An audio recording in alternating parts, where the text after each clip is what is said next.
As you know, on Sunday night or Monday morning of every week, we post a new expository semiotics explaining why we would choose which lectionary readings. But in these readings, our dream is, and our desire is, to help you read the signs and fondle the details and spot the seminal metaphors, the condensed signs and the stories that are key for preaching to a digital culture. So strap on your seatbelt and join us as we prospect our passages for today.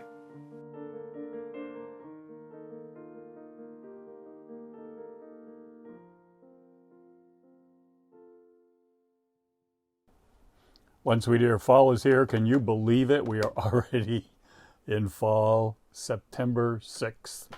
This is the lectionary vlog number 25 for September 6th.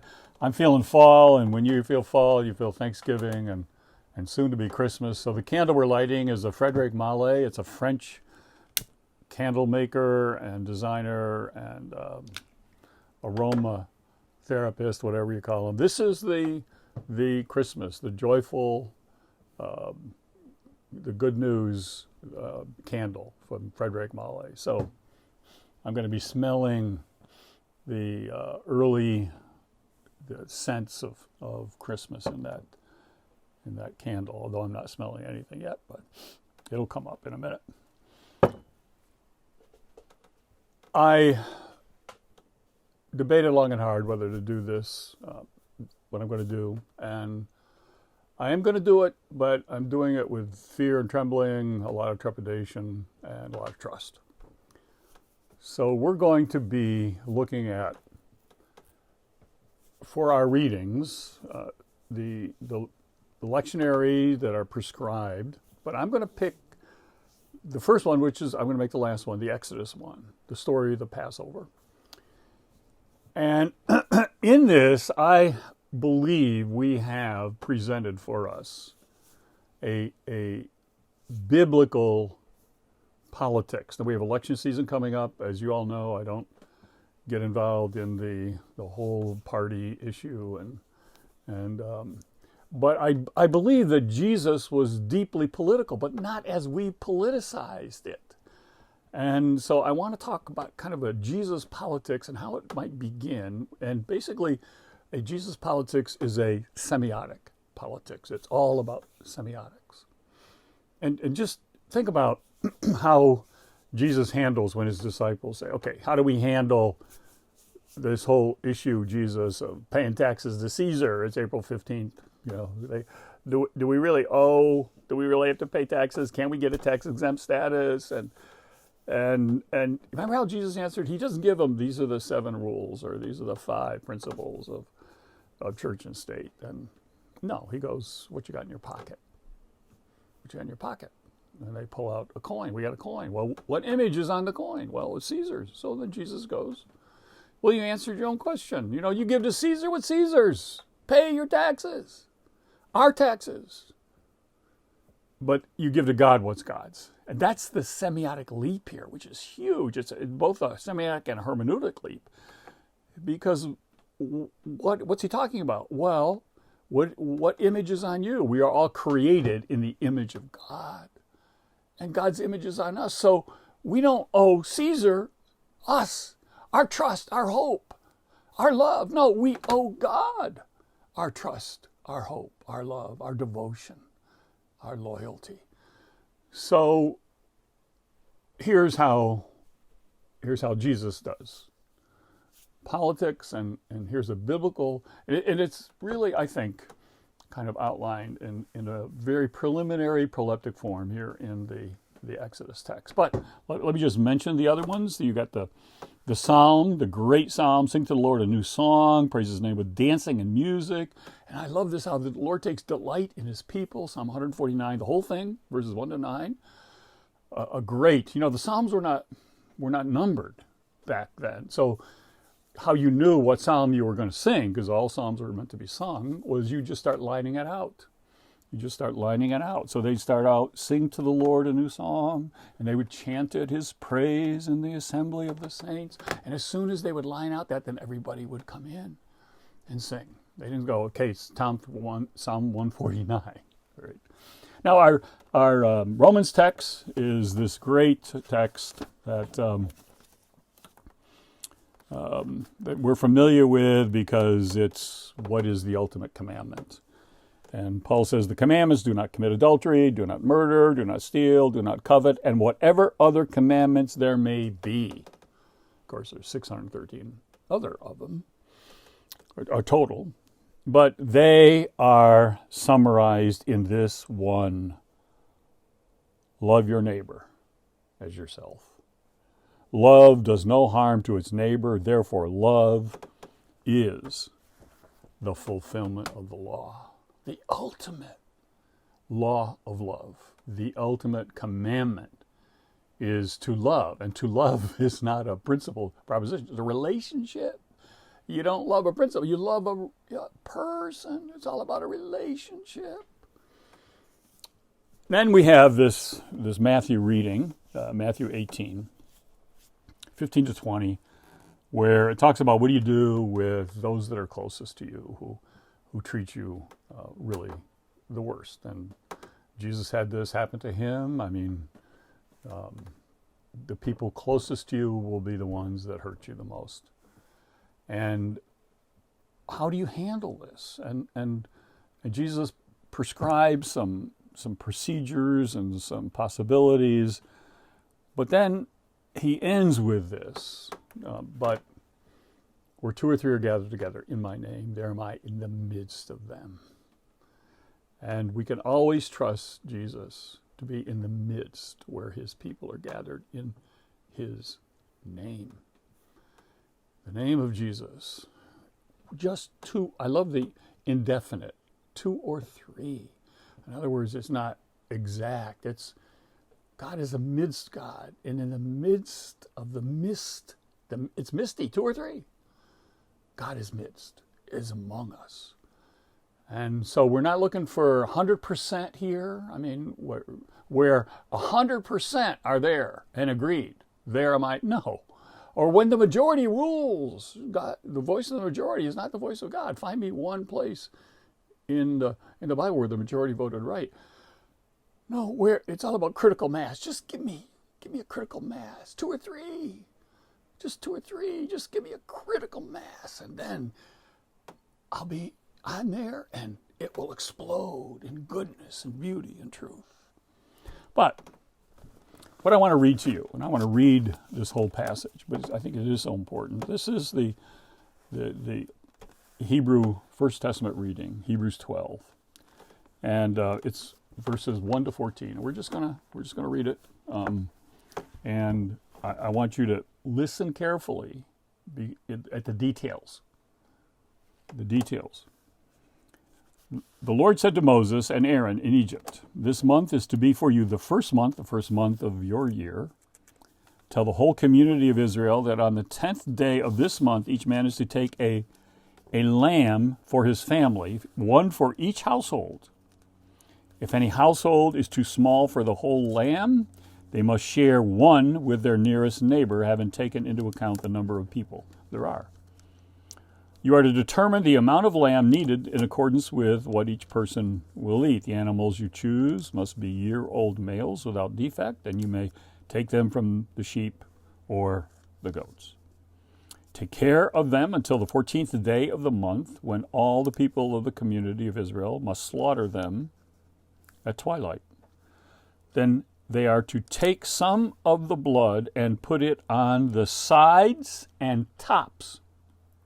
You got to see this. Sides and tops. Sides and tops of the door frames of their houses, where they eat the lambs. That same night they are to eat the meat roasted over the fire, along with bitter herbs and bread made without yeast. Do not eat the meat raw or cooked in water. Roast it over the fire, head, legs, and inner parts. Do not leave any of it till morning. If some is left till morning, you must burn it.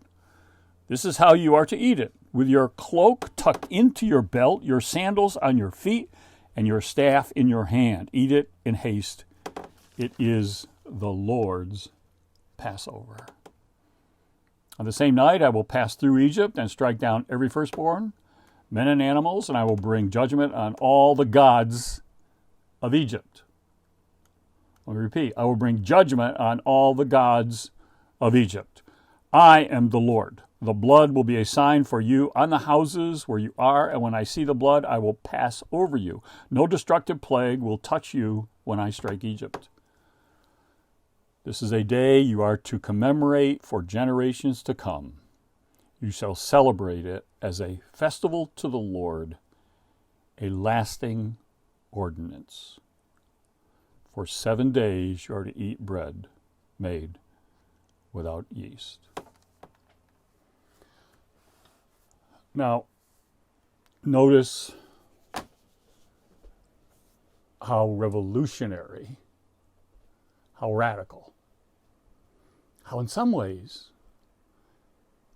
in the most in-your-face act that the Hebrews could do to their oppressors, the Egyptians. Take one of their gods and slaughter it at twilight and eat it. Did you get that? The Egyptians worshipped their main god, the sun god Ra, was yoked to the deity Ammon, who was the sheep god. So the Egyptians worshipped these animals, especially sheep, especially ram, male sheep. This was their god. And God of Yahweh, the one true God, is saying, you take their God and you kill it and eat it in their face. And this is how you're going to deal with your liberation as slaves from your oppressors. The worship of sacred animals is as old as Egyptian religion.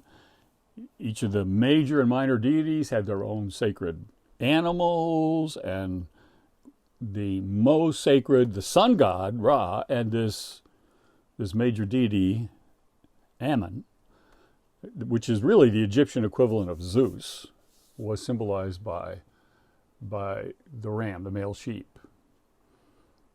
Here's how it happens a little earlier, and where Moses objects to Pharaoh's suggestion. Just hold the requested feast for the God of the Hebrews. Don't do it in the wilderness. Do it here in Egypt. But here's what Moses says. It would not be right to do so, for the sacrifices that we offer to the Lord our God are an abomination to the Egyptians. If we offer in the sight of the Egyptians sacrifices that are an abomination to them, will they not stone us? In other words, we can't offer an animal. He's explained to Pharaoh why they can't do this in the wilderness, in your face, that you deem sacred. The ram is a sacred animal, and so we can't do this. And God is saying, here's how you're going to be freed. I want you to take their God and kill it and eat it. And I don't want you to do this kind of hiding away somewhere. I want you to show everybody that you've done this. So I want you to take a hyssop branch, this is the paintbrush. I want you to take this bitter herb, this hyssop branch, and use it as your paintbrush and paint the sides and the door and the top of your doorways with blood. I want you to get a little, like a milk dish for cats, and put it down at the front door so that nobody basically can see it except the angel that passes by. No, I want you to show everybody what you've done. I want you to take that blood of that lamb that you have slaughtered, or goat, which is another sacred animal, and I want you to. In fact, the goats are really sacred because they had all sorts of phallic images, but that's a whole other story. But I want you to take their God's blood and plaster it all over the doorposts. And then this is the ultimate in your face. And you understand how revolutionary and radical this is? I want you to roast it over a fire. I don't want you to boil it in water so that nobody can smell it. I want everybody to, all your oppressors, everybody that has oppressed you, I want them to smell it. I want them to hear it spitting on the fire. It's not going to be boiled. It's not raw tartar. It's roasted over fire. And I don't want you to slice it up so you just get parts of it. I want the whole God. I want the head. I want the legs. I want the guts. I want everything on that fire burning. And then, as you eat it in such a way that no one can escape the smell of their God that they worship roasting, and that smell ascending to the heavens, I don't want you to eat it as slaves. I want you to eat it as free men and women. I want you to put on your cloaks. I want you to tuck it in, not so that you're going to be, scared. No, you are standing ready with your staff in hand, your sandals shod. You are ready not to cut and run, but you are ready and ripe for freedom and liberation. And I want you to eat it not leisurely, but I want you to eat it at attention. I mean, can you come up with a greater symbolic act of in your face to your oppressors than what God told these slave Israelites to do? No posture of slavery, only a posture of freedom and readiness. And the blood will be a sign for you, and when I see the blood, I will pass over you. Keep this day and celebrate it as a lasting ordinance. Now, in the celebration of Seder, as they kept this lasting ordinance, the Hallel Psalms, Psalm 113, 118, were sung on the Seder evening in full. In other words, you sang all of those psalms.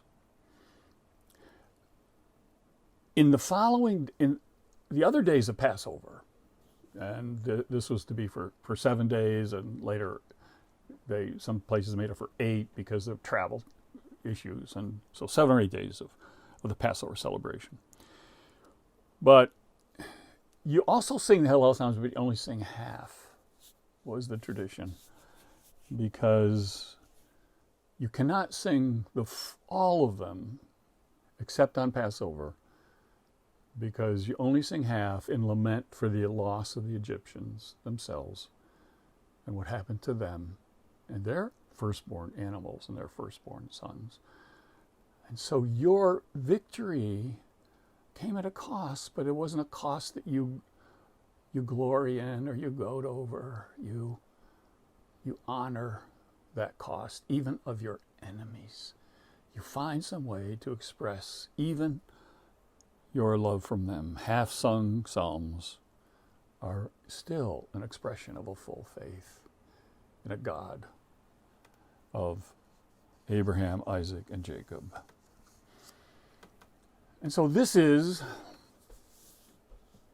a biblical politics, a politics of semiotics, a politics that says and states in symbols and signs, postures, table rituals.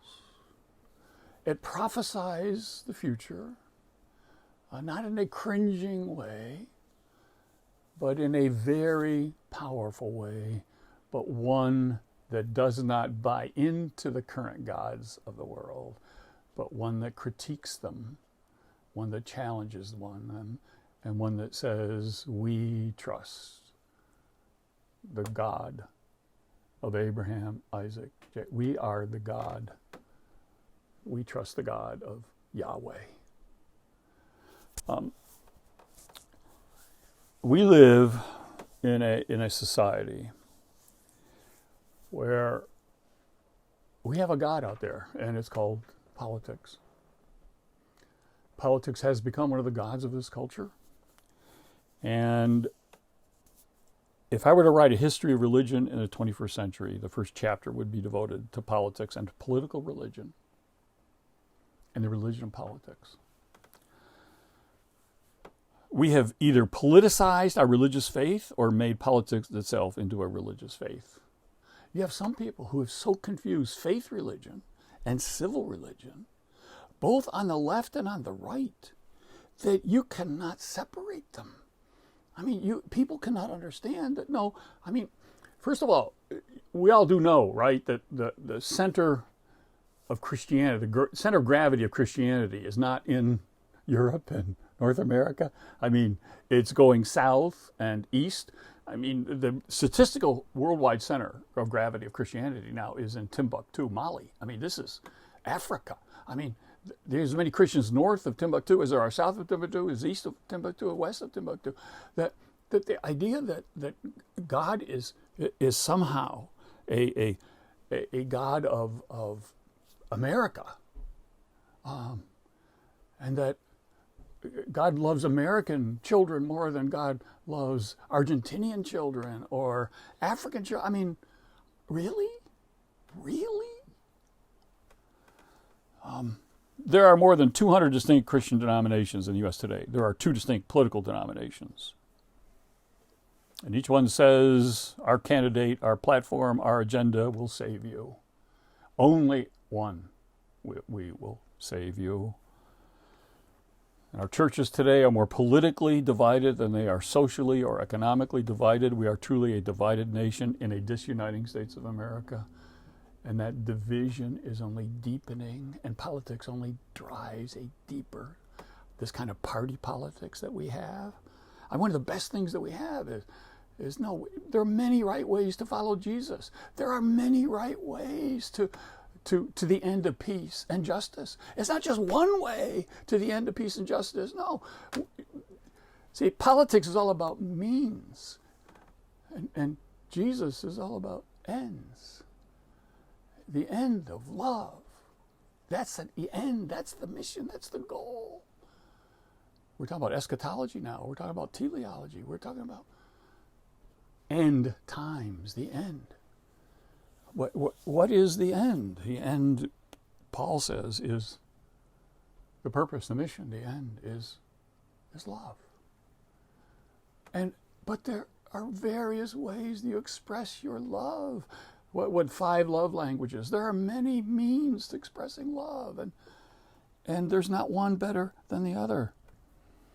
There's even a book out by a German theologian, now teaching at Oxford, called Political Worship, Ethics for Christian Citizens. I mean, he's showing, okay, how can we do political worship in this political religion that we have? And he's not critiquing it. He's trying to help come up with a new political religion. When politics becomes a religion, we have the classic definition of an idol. An idol as much worshipped as the Egyptians worshipped their idols. So maybe it's time for us to realize that when the Star of Bethlehem docked over Bethlehem, it did not dock over Washington, D.C. exclusively. The Star of Bethlehem wants to dock in every human heart of every continent, of every nation. Not just docking in D.C. Jesus was not a political savior, but he was more radical than any political savior in history. He was not a party person. He even escaped the party politics of the religious establishment of his day. You had the Hillel and you had the Shammai, and they were fighting one another. And Jesus didn't say, "Oh, I'm more this way than that." No, he tried to bridge that gap between the two. He was not a right or left wing. He did not see life and problems in party terms. He talked about a new heaven and a new earth that was made up not by state funds, not built by corporate power, not built on the backs of slaves, but a new heaven and a new earth that would be the gift of this love that Jesus had to share, and the love that he wants us to share with each other and to share with our neighbor. That's the building blocks of Jesus' kingdom. It's love. Where does it say that Jesus said, "Let the politicians save you"? Do we really think that having the right politics or the right theology or the right economics or the right stuff or the right president is going to save us? Really? What has happened to us? What will bring lasting change to the world is a change of heart. It's a change of mind, a metanoia. Now, yes, the heart and the head and the hands are all connected. But God doesn't call us all to the same means. To that, the kingdom is a gift of love, and it is built by love, relationships. So maybe, church, it's time to rise up and tell what only we can tell. Jesus is the way, the truth, and the life. You give to Caesar what Caesar's. Give him your vote. You better vote. Give him your taxes. Try not paying your taxes. But you give to God what is God's. And that's your life. That's your trust. That's your hope for the future. Your hope is not in a party, one party or the other, or one platform or the other, or one procedure of doing justice this way or doing justice that way. It is God. And besides, church, are there any better subjects to obsess over than politics, economics, celebrities? I mean, when I get with other pastors, what the first thing I talk about? Well, politics, celebrities in the church, economics. No, what if we started obsessing over love and joy and peace and gentleness and kindness and goodness and faith and grace and wonderment? Just the wonderment, the wonder of it all. The sign that the angel looked for that caused it to pass over, remember, was blood doorposts. Blood doorposts. A blood cross. The blood of Jesus shed on the cross mirrors the blood on the doorposts, saving the Israelites in Egypt. In that story of Peter, who actually rebuked Jesus for saying that he had to die on a cross, it was that bloodied cross that Peter was trying to get Jesus to refuse. Oh, you can't go there, Jesus. I mean, Peter, he was willing to go do violence and do all sorts of stuff, political stuff for Jesus. And he proved it in the garden. We got out a sword and remember, cut off Malchus's ear. But Jesus, one of the harshest things he ever said is, "You get behind me, Satan." Because the way to the future is not the way of violence, and it's not the way of this kind of mean, nasty, ugly politics. It's the way of the cross. And the cross itself, anti-religious symbol, it's an executioner's device. It's an anti-religious symbol, but it is a deeply political symbol.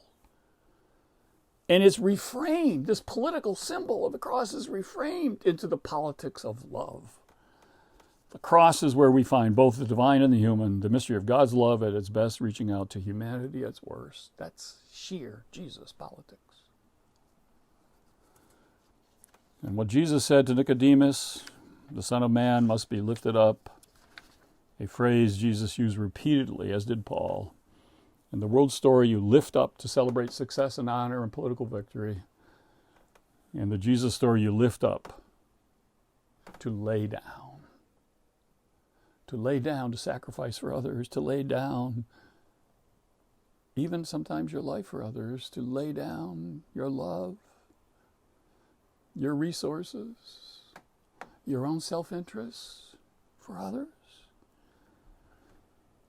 You lay down, and then you look up at the cross, the symbol of sacrifice, suffering, love, and selfless service. The crux of faith is the cross. Crux in Latin means cross. The cross, the crux of Christianity, is literally the cross. So the primary political statement for the Christian is this: knock on wood. Not a smooth, glossy wood, but a splintered, ragged, rugged wood. It's the cross that reveals the true nature of God. We don't have a bloodthirsty, bloodlust God. We have a blood-giving, blood donor God. And it's in the victory of the cross. The victory of the cross. It was not the powers and principalities of evil which died, but we who died to their power over us, as we, too, follow Jesus in lifting up that cross. That political symbol of suffering love that is willing to lay down our own self-interest and sacrifice what is best for me for others. So the true political path is under the shadow of the cross. And under that shadow of the cross lies the path to paradise. So the Jesus politics is the politics of the cross. You can't escape the cross. In the cross of Christ I glory. At the cross, where I first saw the light. The way of the cross leads home. Oh. Beneath the cross of Jesus. Yes, the way of the cross leads home. But the way of the cross also passes through valleys and chasms and dark nights of the soul and defeats. The most famous structure ever built, the cross of Calvary, the hinge of history, is the greatest political symbol in the history of civilization. And on that cross began a revolution, a political revolution of love. A political revolution still surging today. And so at a time when people are rushing to join this revolution or that, or save the world from this or that, it's time for us to invite our people to join the real revolution, a deeply political revolution, the revolution of love, and to lift up that political symbol in the cross. In the cross.